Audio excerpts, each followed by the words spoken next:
오늘의 주제는 하나님의 왕국입니다. 하나님의 왕국은 무엇일까요? 하나님의 왕국은 간단하게 말하면 하나님들로 가득한 영역입니다. 예를 들자면 동물의 왕국은 동물들로 가득합니다. 누군가 우리에게 동물의 왕국으로 들어오십시오 라고 말한다면 어떻게 해야 할까요? 동물원으로 가야 될까요? 아니면 동물들이 많은 아프리카로 가야 될까요? 이것은 어디로 가는 문제가 아니라 동물의 생명으로 태어나는 문제입니다. 동물의 생명으로 태어나는 순간 우리는 동물의 왕국 안에 있게 됩니다. 동물의 왕국의 한 일부가 되는 것이죠. 마찬가지로 하나님의 왕국도 우리가 하나님의 왕국 안으로 들어가는 길은 하나님의 생명으로 다시 태어나는 것입니다. 하나님의 생명을 가지고 태어날 때, 하나님으로 태어날 때 우리는 하나님의 왕국 안에 있게 됩니다. 그렇기 때문에 우리가 주 예수님을 믿을 때 하나님의 생명을 얻게 되고 이 하나님의 생명으로 말미암아 우리는 거듭나서 하나님의 자녀들, 하나님의 아들들이 되는 것입니다. 이것이 바로 하나님의 왕국입니다.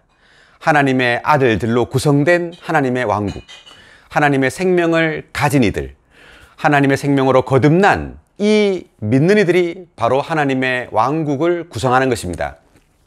그러면 칠판에 있는 말씀을 읽어가면서 자세하게 이야기해 보겠습니다.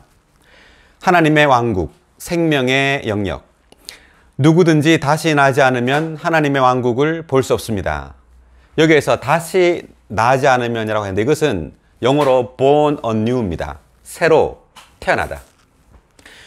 사람은 사람의 생명으로 태어나게 됩니다. 이것이 첫 번째로 태어나는 것이죠. 그런 다음에 우리가 주 예수님을 믿음으로 두 번째 태어나게 되는데 이것이 바로 거듭남, 다시 태어나는 것입니다. 하나님의 그 신성한 생명으로 다시 태어날 때 우리는 하나님의 생명을 가지게 되고 하나님의 자녀들이 되고 하나님의 왕국의 구성원이 되는 것이죠. 그럴 때 우리는 하나님의 왕국을 볼 수 있게 되고 그리고 하나님의 왕국에 들어가게 되고 하나님의 왕국의 일부가 되는 것입니다. 그렇기 때문에 전적으로 하나님의 왕국은 하나님의 생명과 밀접한 관련이 있는 것입니다. 하나님의 왕국은 그렇다면 언제 시작되었을까요? 엄밀히 말한다면 하나님의 왕국은 신약시대, 즉 예수께서 성육신되어 이 땅에 오셨을 때부터 시작되었습니다. 누가복음 17장을 읽어본다면 거기에 바리새인들이 이렇게 묻습니다. 하나님의 왕국은 언제 옵니까? 라고 물었을 때 주님은 하나님의 왕국은 볼 수 있게 오는 것이 아닙니다. 누군가가 여기 있습니다, 저기 있습니다, 이렇게 볼 수 없다고 말했습니다.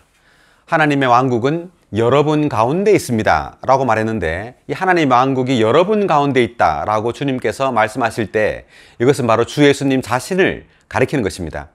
주 예수님 자신이 곧 하나님의 왕국입니다. 왜냐하면 주 예수님 안에는 하나님의 생명이 있었고 이 하나님의 생명을 가진 바로 주 예수님 그분 자신이 하나의 영역, 하나님의 왕국입니다. 마찬가지로 우리도 주 예수님을 믿었을 때 하나님의 생명을 가지게 되어서 이제 하나님의 자녀로 거듭나는 순간 우리는 하나님의 왕국의 일부가 된 것입니다. 로마서 14장 17절을 읽어보겠습니다. 하나님의 왕국은 먹는 것과 마시는 것이 아니라 의와 화평 그리고 성령 안에 있는 기쁨이기 때문입니다. 먹는 것과 마시는 것이 아니라고 말했는데 이것은 하나님의 왕국은 물질적인 영역 안에 있지 않다는 것을 의미합니다. 이것은 신성한 영역, 하나님의 영역 안에 있습니다.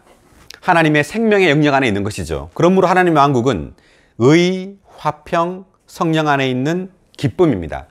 다시 말하면 이 하나님의 왕국이라는 이 영역은 하나님의 생명의 영역인데 이 생명은 그 특징이 의와 화평과 기쁨입니다.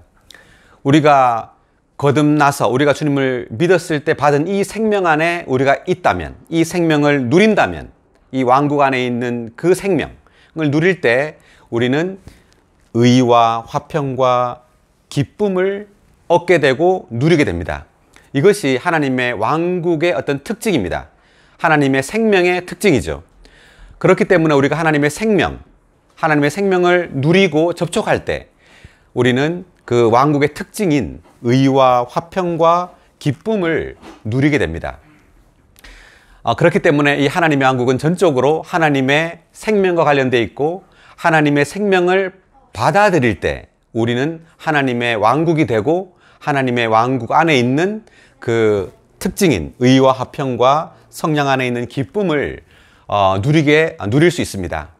오늘도 우리는 우리 안에 있는 이 왕국의 생명, 이 생명을 누림으로, 이 생명을 접촉함으로 이러한 왕국의 특징인 의와 화평과 성령 안에 있는 기쁨을 누릴 수 있는 그러한 하루가 될 수 있기를 바랍니다. 오늘 말씀은 여기까지 하겠습니다.